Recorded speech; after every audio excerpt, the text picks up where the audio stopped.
सकते हैं, वो बेचारी है। तो नहीं माँ, मैं हूँ, मेरे साथ गलत हुआ जो कि उसने किया है। उसने तुझसे मायरा को अभी से अलग कर देंगे। जी हाँ। और तू मान गया?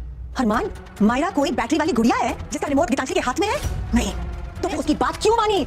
अभी आपको मैं ही गलत लग रहा हूँ? नहीं, ऐसा गीतांजलि ही गलत है। तो मुझे अलग लग रहा है। मुझे लगा था कि मेरा बेटा हिम्मत वाला ये रिश्ता क्या कहलाता है कि आने वाले एपिसोड होने वाले हैं ज़बरदस्त। जी हाँ दोस्तों, आने वाले एपिसोड में आप लोग देखने वाले हैं कि उधर अरमान गुस्सा कर रहे होते तो विद्या उसे समझा रही होती है कि देखिए तुम बेवकूफ़ हो क्या, विक्टिम तुम हो क्या, तुम्हें तो ऐसा लग रहा है ना। अरमान कहता है गीता ने कहा है कि वो अबीरा से अलग कर देगी मायरा को।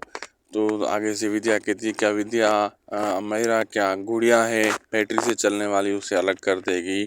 तुम पागल हो क्या, तुम अपने बाप की तरह कमज़ोर निकले हो। उसने भी कुछ साल पहले ऐसा ही किया था, दादी सांग की शक्ल में उसने ये कमज़ोरी हासिल की थी। आज तुमने गीतू की शक्ल में ये कमज़ोरी हासिल की है। मैं तो समझती थी मेरा बेटा एक समझदार और अच्छा इंसान है और हर बात समझता है। पूरी विद्या अरमान को समझाने की कोशिश करती है और यहाँ पे अरमान सुनता है विद्या की सारी बात। अब आगे देखना मज़ेदार होगा कि क्या होने वाला है।